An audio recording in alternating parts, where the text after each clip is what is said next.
Hello friends, एक बार फिर आप सभी का स्वागत है आपके अपने यूट्यूब चैनल पांडे जी के क्लासेस में। दोस्तों, आज इस वीडियो में हम बहुत ही मोस्ट इंपॉर्टेंट टॉपिक डिस्कस करने वाले हैं।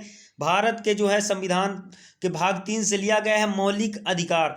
भारत के क्या क्या मौलिक अधिकार हैं, वो कितने हैं और उनका मतलब आखिरकार है क्या, और कौन कौन से वो अनुच्छेद के अंतर्गत आते हैं। आप सबने सुना होगा, जानते भी हैं कि भैया हमारे भारत के मौलिक अधिकार 6 मौलिक अधिकार हैं। कौन कौन से अनुसूची है, किसके अंतर्गत आते हैं, ठीक है ना। आप लोग एकदम याद कर लेते हैं कि चलो ठीक है भाई, मौलिक अधिकार 6 हैं, सबको पता है। लेकिन उसके आगे की कहानी किसी को नहीं पता, लोग पढ़ते ही नहीं है ना, उसके आगे विस्तार से पढ़ना ही नहीं चाहते। तो आप विस्तार से देखिए, क्योंकि हर एग्जाम में 2 से 4 क्वेश्चन देखने को मिलते हैं और यहीं पे गड़बड़ी हो जाती है। तो आप बड़ा से बड़ा एग्जाम की तैयारी कर रहे हैं, भाई छोटा हर एग्जाम में क्वेश्चन आते हैं। आप यूपीएससी का एग्जाम दे दीजिए ना, इस वीडियो के बाहर का कुछ नहीं आने वाला। मैं एकदम दावे के साथ कहता हूँ कि अगर यदि आपने वीडियो देख लिया तो संविधान में आपसे एक भी क्वेश्चन जो है मौलिक अधिकार से छूटने वाला नहीं है। चलिए दोस्तों, शुरू करते हैं आज का हमारा पहला भी ये जो है कॉन्सेप्ट। लेकिन यदि आप हमारे चैनल में पहली बार है दोस्तों, चैनल को सब्सक्राइब कर लें, साथ ही आने वाले अगले वीडियो का नोटिफिकेशन आपको मिलता रहे। क्योंकि मैं सारा कॉन्सेप्ट पूरा संविधान जीके का पूरा सिलेबस करवा रहा हूँ अपने चैनल पे,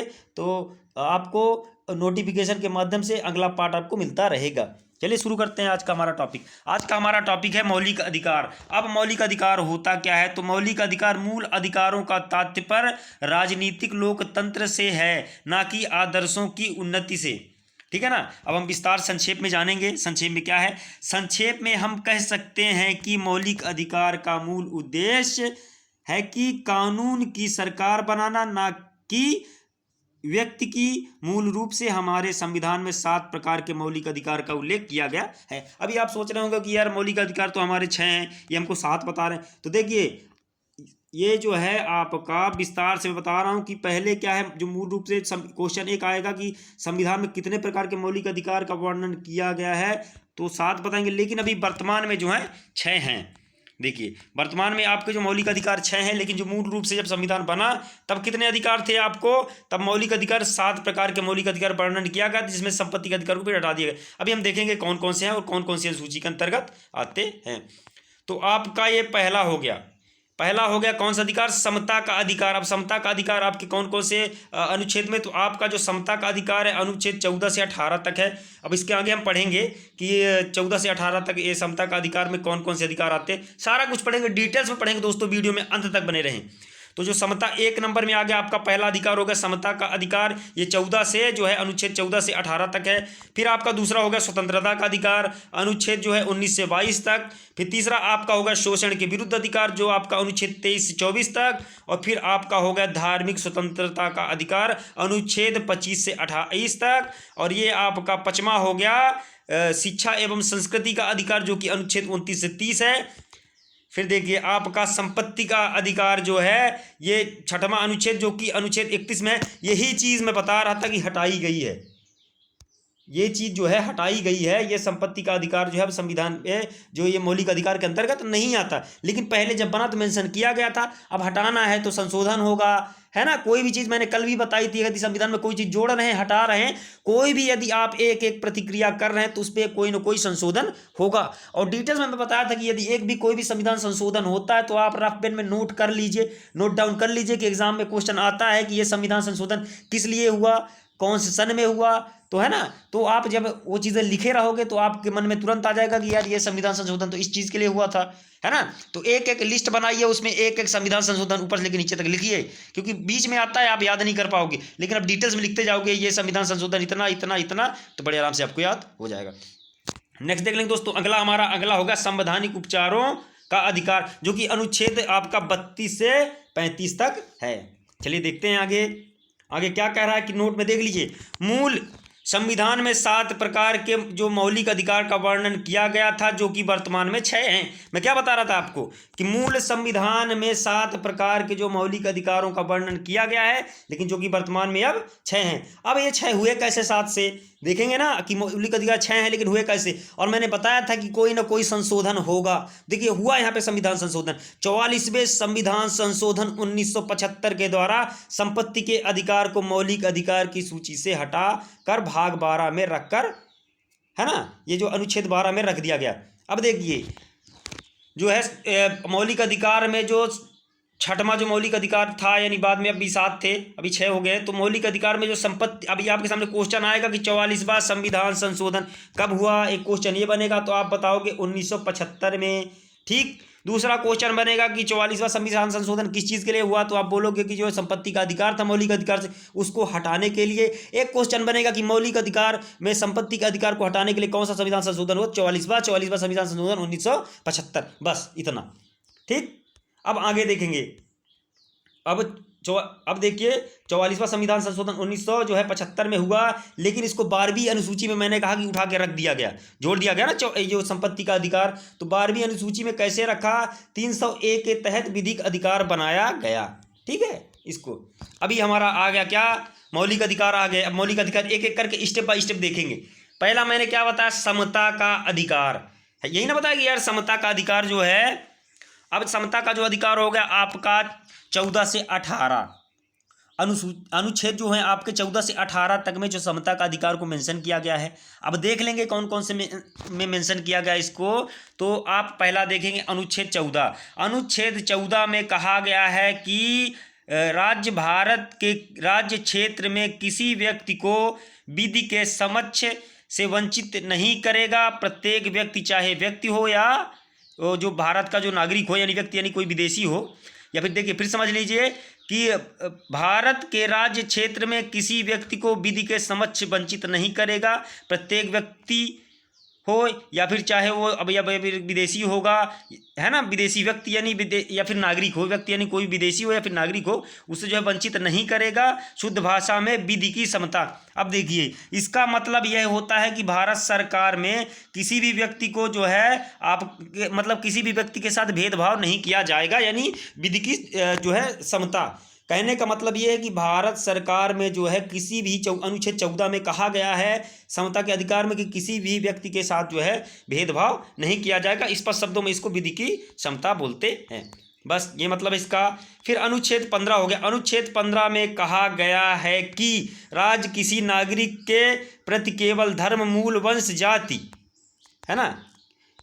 फिर से देख लीजिए, अनुच्छेद 15 में कहा गया है कि राज्य किसी नागरिक के प्रति केवल धर्म, मूल, वंश, जाति, लिंग या जन्म स्थान को लेकर भेदभाव नहीं करेगा। स्पष्ट शब्दों में दोस्तों हम इसको जानेंगे। कहने का मतलब यह है दोस्तों कि हर नागरिक यानी जो भारत का नागरिक है, हर व्यक्ति वो जो भारत का नागरिक है वो अपना जीवन सम्मान के साथ जी सकता है। अनुच्छेद 15 में कहा गया उसको किसी भी प्रकार का उसका भेदभाव नहीं किया जाएगा। जाति, धर्म, लिंग या फिर किसी भी प्रकार से उस पर जो है भेदभाव नहीं किया जाएगा कि तुम भैया तुम ये हो, इस कास्ट के हो तो अपना बदलो यार, ये दूसरे उसमें आओ, ये तुमको जीवन नहीं जीने दिया जाएगा या फिर तुम इसमें। तो ये चीज़ें कहने का मतलब ये है कि किसी भी व्यक्ति को जाति, धर्म या फिर उसके आधार पर भेदभाव नहीं किया जाएगा। आपके जीवन जीने में हर व्यक्ति अपने हिसाब से, है ना, आप अपनी आज़ादी के हिसाब से आप अपना जीवन सम्मान के साथ जी सकते हो, कोई भी भेदभाव नहीं किया जाएगा। बस कहने का मतलब ये। अगला देख लेंगे। अगला है अनुच्छेद 16। अनुच्छेद में 16 में कहा गया है कि लोक नियोजन के विषय में अवसर की समता। अनुच्छेद 16 में राज्य के अधीन किसी को पद नियोजन या नियुक्ति के संबंध में विषयों पर नागरिक के लिए अवसर की समता होगी। फिर से देखिए, अनुच्छेद 16 में कहा गया है लोक नियोजन के विषय में अवसर की समता। अनुच्छेद 16 में राज्य के अधीन किसी को पद नियोजन या नियुक्ति से संबंधित विषयों में सभी नागरिक के लिए अवसर की समता होगी। कहने का मतलब दोस्तों, कहने का मतलब यह है कि राज्य में जो किसी भी मतलब गवर्नमेंट जॉब हो गई, कोई भी पद हो गया, उसमें जो है आपके जो है अवसर सेम होंगे। आपको जाति, धर्म के आधार पर आपके साथ भेदभाव नहीं किया जाएगा कि आप छोटी कास्ट के हैं, आप किसी भी ऐसे धर्म से आते हैं, किसी ऐसी जात से आते हैं तो आपको ये पद नहीं ले सकते हैं आप। या फिर जैसे समझ लिया पुलिस में जाना है, शिक्षा में जाना है, कोई भी क्षेत्र में जाना है आपको पद में, गवर्नमेंट जॉब में, तो आपको ये कि आप इस कास्ट के हो तो आपको पद में अवसर नहीं मिलेगा। तो ऐसा नहीं है, ऐसा दंडनीय अपराध है। ये अनुच्छेद 16 के अंतर्गत जो है आपको कहा गया है कि आपको जो गवर्नमेंट जॉब होंगे इसमें समान अवसर आपको मिलेंगी।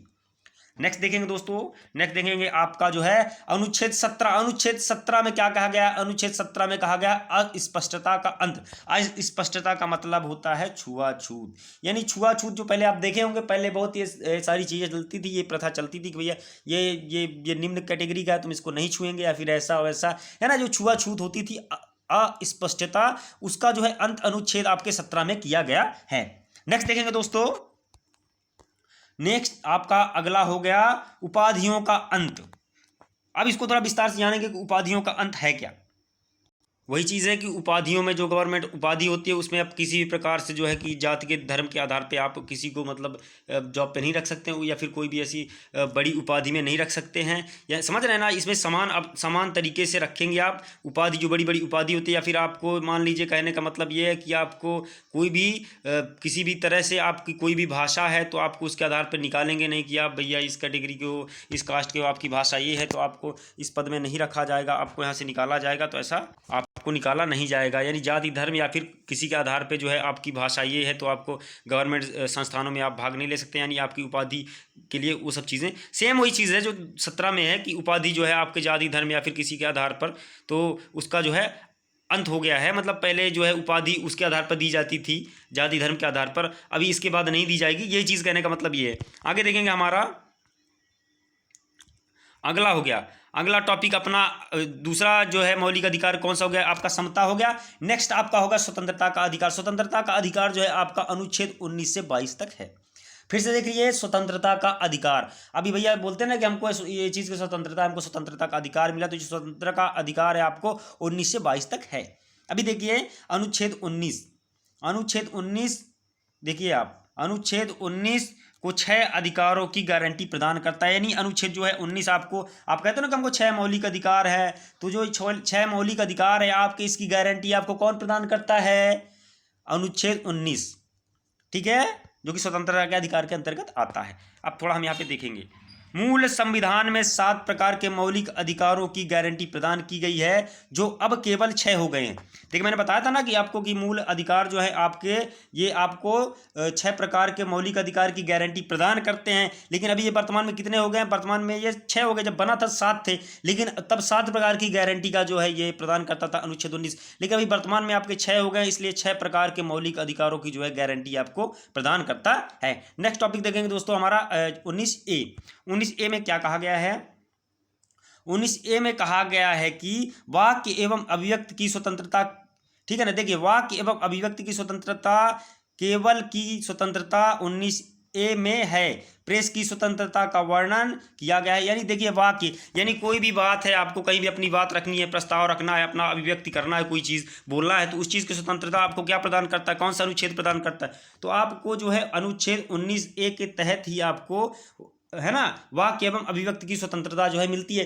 एक चीज़ और आती है भैया, क्वेश्चन बनता है यहाँ से, बनता ही बनता है एग्जाम में, कि जो है प्रेस समझते हैं ना, न्यूज़, तो प्रेस की जो है स्वतंत्रता आपको कहाँ से मिली? बोलते प्रेस वाले बोलते हैं कि हमको ये बात रखेंगे, विचार रखेंगे, बोलेंगे, हमको तो स्वतंत्रता मिली है, प्रेस की स्वतंत्रता हमको संविधान से मिली है। तो कहाँ से मिली है? अनुच्छेद 1 के तहत मिली है। बस इतना ही क्वेश्चन यहाँ से आने वाला। आगे देखेंगे, है ना, और आगे देखेंगे इसका, इसमें एक हो गया 19A में एक, और सेकंड पॉइंट देखेंगे शांतिपूर्वक और निरायुद्ध समानता का अधिकार, यानी शांतिपूर्वक, है ना, बिना किसी युद्ध के आपको जो है समानता यानी समान जो है अवसर, उसका अधिकार आपको कौन दिलाता है? अनुच्छेद 19A का जो है ये 2 टॉपिक हो गए, ठीक। फिर इसमें अनुच्छेद 19A में आप देखेंगे, नेक्स्ट पॉइंट है संघ बनाने का अधिकार। संघ यानी समझते हैं ना, संगठन, संघ बनाने का भी अधिकार आपको मिला है अनुच्छेद 19A के तहत, ठीक। और चौथा पॉइंट हो जाएगा आपका भारत के राज्य क्षेत्र में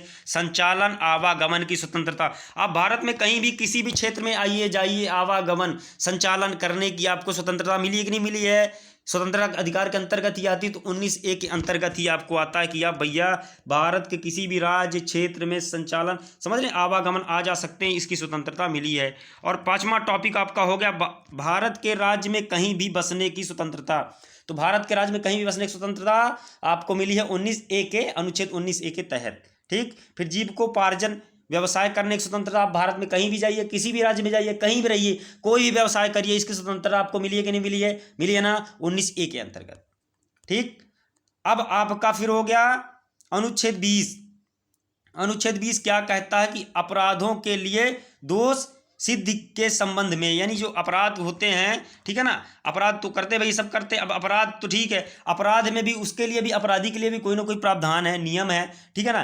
तो अपराध के लिए भी आप दोष जो है सिद्धि के संबंध में जो है प्रावधान अनुच्छेद 20 में जो है आप पूछेगा अपराध में दोष सिद्धि के संबंध में जो है प्रावधान कहाँ पे मिला है, तो आपके अनुच्छेद 20 के अंतर्गत मिला है। अब इसमें थोड़ा हम जानेंगे, विस्तार से जानेंगे क्या चीज़ है। तो इसमें 3 तरह के संचालन प्रदान किए गए हैं।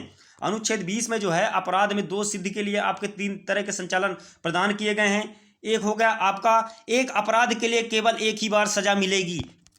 विस्तार से बताऊं, शुद्ध शब्दों में आपको बता देता हूं इसका मतलब क्या है कि एक अपराध के लिए केवल एक ही बार सजा मिलेगी, आपके अनुच्छेद 20 में कहा गया। इसका मतलब यह है कि किसी आपने कोई अपराध कर दिया, समझ लीजिए किसी का मर्डर कर दिया, ठीक है, उसके बाद क्या होगा कि भैया वो आदमी मरा नहीं, आपने उसकी सजा काट ली, समझ रहे हैं, वो व्यक्ति यहाँ घूम रहा है, आप उसकी सजा काट के आए हो, समझिए मेरी बात को, आप समझ लीजिए कि वो व्यक्ति मरा नहीं है, आप उसकी सजा काट चुके हो, ठीक है ना। एक अपराध के लिए केवल एक ही बार सजा मिलेगी, तो आप दोबारा आके उसको मार दो, आपको सजा नहीं होगी। कहने का मतलब यह है कि एक अपराध के लिए केवल एक ही बार सजा होगी, ये आपका अनुच्छेद 20 के अंतर्गत आता है, ठीक है।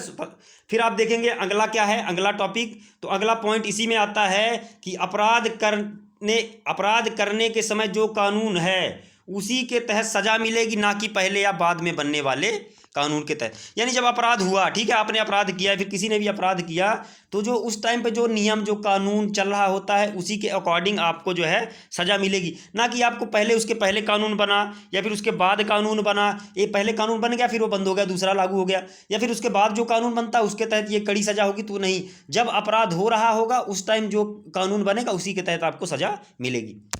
नेक्स्ट टॉपिक देखें दोस्तों, नेक्स्ट टॉपिक क्या है, उसी में तीसरा पॉइंट है कि किसी भी व्यक्ति को स्वयं के विरुद्ध न्यायालय में गवाही देने के लिए बाध्य नहीं किया जाएगा। समझ रहे हैं, जो अपना जुर्म कबूल करते हैं, स्वयं के विरुद्ध अपने खिलाफ की बोलते हैं ना कि हम ये काम हम किए हैं, तो किसी भी व्यक्ति को स्वयं यानी अपने खुद के खिलाफ जो है न्यायालय में गवाही देने के लिए बाध्य नहीं किया जाएगा अनुच्छेद 20 के अंतर्गत, ठीक। अब अगला टॉपिक देखेंगे दोस्तों, अनुच्छेद 21 क्या कह रहा है, प्राण एवं दैहिक स्वतंत्रता यानी जीने की आज़ादी। स्पष्ट शब्दों में अनुच्छेद 21 कह रहा है कि प्राण एवं दैहिक स्वतंत्रता यानी जीने की आज़ादी। इसका मतलब यह है कि किसी भी व्यक्ति को विधि द्वारा स्थापित प्रक्रिया के आधार पर उनके जीवन और जो व्यक्तित्व स्वतंत्रता के अधिकार से वंचित नहीं किया जाएगा। यानी किसी भी व्यक्ति को अपना जीवन जो है अपने व्यक्तित्व के आधार पर, है ना, जीने से मतलब कोई भी प्रकार से उनको बाध्य यानी वंचित नहीं किया जाएगा, ठीक। फिर आपका 21A में है, 21A में क्या कह रहा है, देखिए 21A कह रहा है कि शिक्षा का अधिकार, यह अनुच्छेद 86वें संविधान संशोधन 2002 के द्वारा जोड़ा गया, जिसके तहत 6 से 14 साल के आयु के बच्चों को ढंग से जैसी राज्य विधि द्वारा अबाधित निःशुल्क एवं अनिवार्य शिक्षा प्रदान की जाए। कहने का मतलब ये है कि अनुच्छेद आपके 21A में जोड़ा गया है कि जो, अब देखिए मैंने बताया था फिर से कि अब जितने भी संविधान संशोधन हो गए आप लिखते जाइए। अब एक संविधान संशोधन आ गया 86वां, तो 86वां संविधान संशोधन कब हुआ, यही ना 86वां संविधान संशोधन आपका 2002 में हुआ। इसके तहत जो 6 से यानी जो कम उम्र के 6 से 14 साल के जो बच्चे होते हैं, इनको जो गवर्नमेंट, मैं प्राइवेट की बात नहीं कर रहा, गवर्नमेंट जो स्कूलें होती हैं वहाँ पे जो है इनको ढंग से अच्छी जो शिक्षा उपलब्ध कराना जो अनिवार्य किया गया है कि भैया जो 6 से 14 वर्ष के जो बच्चे हैं, ठीक है, उनको जो है ढंग से अच्छी तरह से जो है अच्छी शिक्षा उपलब्ध कराई जाएगी, वो भी निःशुल्क, ठीक है। तो इस चीज़ का जो है मेंशन किया गया है अनुच्छेद 21A में। अब एक, ठीक है ना, अभी बोलेगा 6 से 14 वर्ष के जो बच्चों को निःशुल्क शिक्षा जो है कराने का एग्जाम में क्वेश्चन बनता है, तो वो कौन से संविधान संशोधन में जोड़ा गया है, कौन से संविधान संशोधन से आया, तो वो संविधान संशोधन आप बता दोगे कि 86वें संविधान संशोधन 2002 के द्वारा अनुच्छेद जो है 21A में, ठीक है।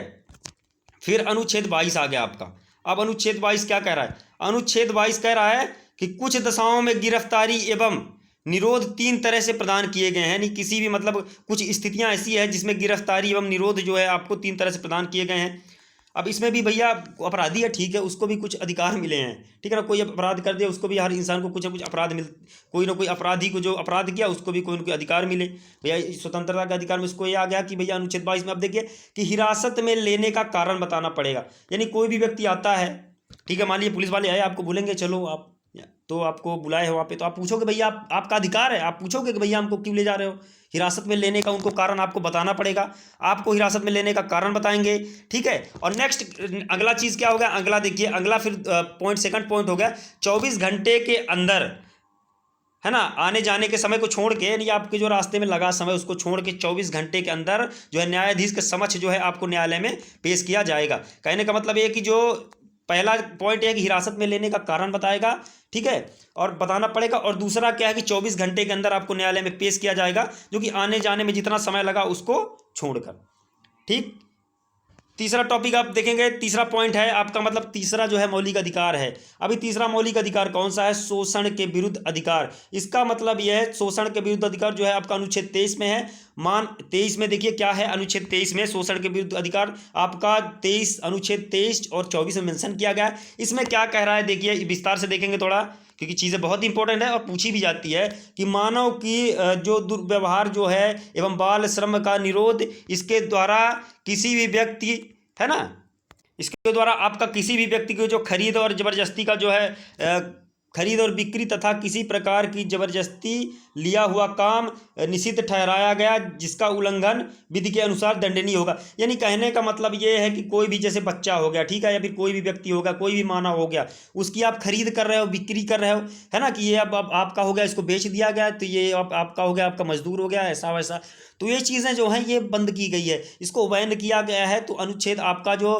23 है, आप समझिए 23 और 24 के अंतर्गत अनुच्छेद जो आपका शोषण के विरुद्ध अधिकार है, अनुच्छेद 23 में बताया गया कि जो मानव की खरीद और बिक्री है, ठीक है, उस पर आप किसी भी व्यक्ति से आप जबरदस्ती काम ले रहे हो, आप, है ना, आप उसको जो है खरीद और बिक्री कर रहे हो, तो ये निषिद्ध ठहराया गया है। इसका उल्लंघन करेगा जो व्यक्ति, उसको दंडनीय अपराध है, उसको दंडनीय सजा दी जाएगी। और इसी में देखिए शोषण के विरुद्ध अधिकार में ही अनुच्छेद 24 में क्या कहा गया है कि बालकों के नियोजन का प्रतिशोध 14 वर्ष से कम आयु वाले किसी बच्चे को कारखाने अन्य किसी जोखिम भरे काम पर नियुक्त नहीं किया जा सकता। यानी कहने का मतलब ये है कि भैया जो मतलब 14 वर्ष, यानी 14 वर्ष की एज से जो कम बच्चे हैं, उनको भी किसी भी उनको जो 14 वर्ष से कम आयु के बच्चे हैं, उनको आप किसी भी कारखाने या फिर किसी भी जोखिम भरे जगह पे काम नहीं ले सकते हो। ऐसा करोगे आप तो आप, है ना, आपके लिए दंडनीय अधिकार जो है, ये जोखिम भरे काम में आप उनको नहीं कर सकते हो। ये चीज़ शोषण के विरुद्ध है, यह अधिकार है आपका। तो शोषण के विरुद्ध जो आपका ये अनुच्छेद जो 14 में है, 24 में, जो अनुच्छेद 24 में आपको बताया गया है, ठीक है, शोषण के विरुद्ध अधिकार आपका अनुच्छेद आपका 23-24 में है। तो 23 में बता दिया कि मानव की जो खरीद और बिक्री। अब अनुच्छेद जो आपका 24 में बताया गया है कि जो भी मतलब बालक जो मतलब जो 14 वर्ष के आयु से कम के बच्चे हैं, उनको आप कारखाने में जोखिम भरे काम या फिर किसी पद की नियुक्ति नहीं कर सकते हैं। बस अगला देखेंगे, अगला क्या टॉपिक है आपका, चौथा अधिकार कौन सा आपका है, धार्मिक स्वतंत्रता। धार्मिक स्वतंत्रता का मेंशन आपके अनुच्छेद 25 से 28 में किया गया है। इसका है अंतःकरण, देखिए इसका मतलब है अंतःकरण की एवं धर्म। देखिए अंतःकरण की एवं धर्म क्या हो जाता है, इसका मतलब यह है कि अवैध रूप मानने, आचरण और प्रचार करने, ये देखिए अवैध रूप मानने एवं आचरण प्रचार करने की स्वतंत्रता। ये जो आचार प्रचार होगा, आचरण ठीक है, कोई दिक्कत नहीं, इससे भी आचार प्रचार करने की जो आपकी स्वतंत्रता है, अर्थात कोई भी व्यक्ति किसी भी धर्म को मान सकता है एवं उसका जो है प्रचार प्रसार कर सकता है। यानी देखिए जो मतलब इसमें कहा गया है, धर्म की स्वतंत्रता में कोई भी व्यक्ति जो है अपनी मर्जी से किसी भी धर्म को ग्रहण कर सकता है, उसका आचार प्रचार कर सकता है। उसमें कोई भी, आप किसी भी धर्म को माने, कोई भी प्रचार करें, है ना, आपके ऊपर कोई भी कार्रवाई नहीं होगी। इस चीज़ की आपको स्वतंत्रता मिली है ना। तो धार्मिक स्वतंत्रता के अंतर्गत ये चीज़ें आती, तो आप कोई अपने मन से कोई भी धर्म को मान के उसका प्रचार प्रसार कर सकते हैं। ठीक है, आप देखिए अगला टॉपिक क्या हो गया आपका, अनुच्छेद, ये जो आप अनुच्छेद यहाँ पे आपका, एक मिनट, ये अनुच्छेद आपका 26, इसके अंतर्गत क्या कहा गया है, अनुच्छेद 26 के अंतर्गत कहा गया कि धार्मिक कार्य एवं प्रबंधन की स्वतंत्रता, स्थापना पोषण करने, विधि संपन्न संपत्ति अर्जित करने व प्रसाधन का जो अधिकार है, यानी आप किसी भी धार्मिक प्रबंधन संस्थान में जो है आप उसकी स्थापना कीजिए, कोई भी आप धार्मिक चैरिटी वगैरह की स्थापना कीजिए, है ना, उस पर आप संपत्ति इकट्ठी कीजिए, आप चंदा लीजिए, आप धन अर्जित कीजिए, उसमें आपको किसी भी प्रकार से आपको उस चीज़ के लिए बाध्य नहीं किया जाएगा। अनुच्छेद 27 क्या कह रहा है कि राज्य किसी भी व्यक्ति को ऐसा कार्य के लिए बाध्य नहीं करेगा जिसकी आय किसी विषय, धार्मिक संप्रदाय का उन्नति या पोषण में वह करने के लिए विशेष रूप से निश्चित कर दी गई है।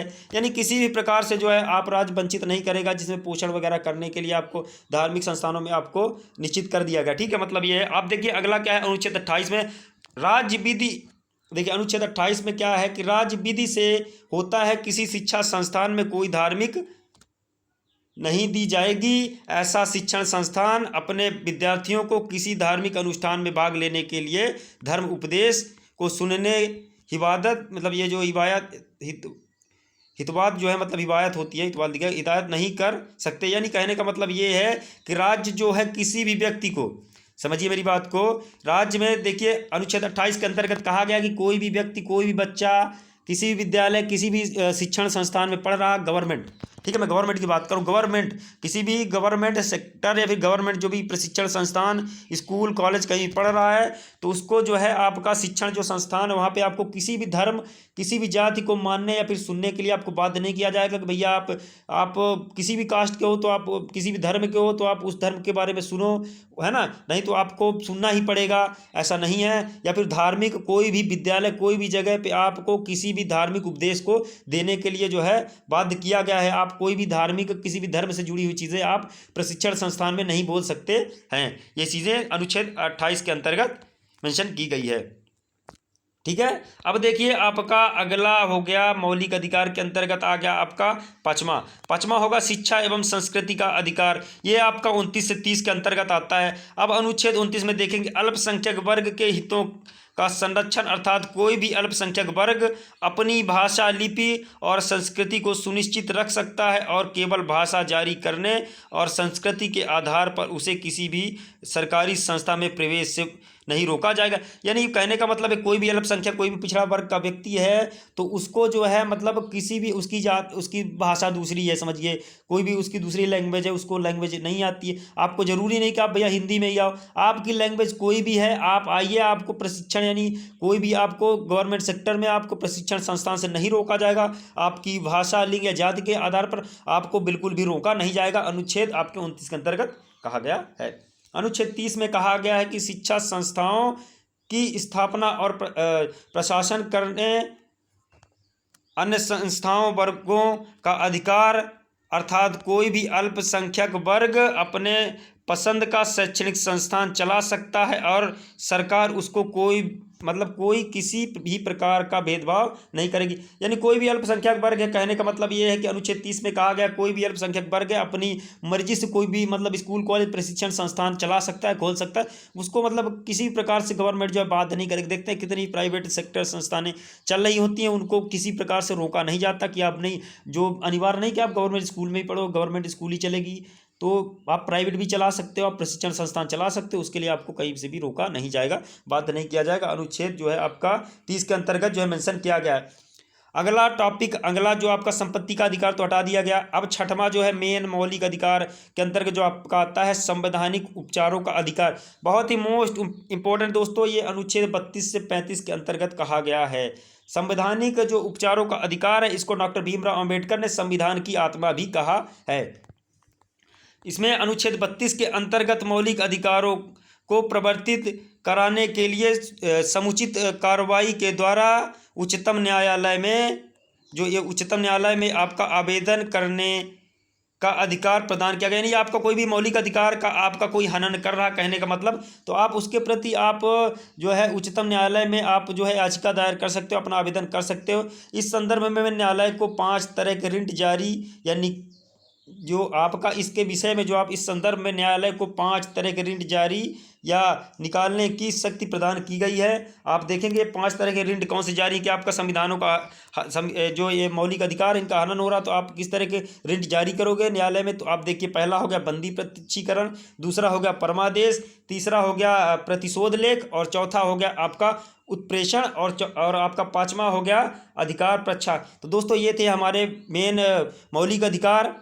6 मौलिक अधिकार हो गए आपके। इसके आगे का अनुच्छेद हम अगले पार्ट में, अगले वीडियो में पढ़ेंगे कि अनुच्छेद आपका 32 क्या है, 33 क्या है। टॉपिक वाइज आपका विस्तार से पूरा आर्टिकल में पढ़ाऊंगा। मेन जो आपके मौलिक अधिकार से क्वेश्चन बनने थे यहीं से बनने थे, इतने ही बनने थे। आपका कोई भी एग्जाम में यदि आपने पूरा वीडियो देख लिया तो एक भी क्वेश्चन इसके बाहर का नहीं आने वाला है। तो अगला वीडियो देखने के लिए दोस्तों चैनल को सब्सक्राइब कर लें ताकि आपको नोटिफिकेशन मिले, तो आप अगला इसका पार्ट सेकंड देख सकें। धन्यवाद। बने रहें चैनल पर हमारे। धन्यवाद।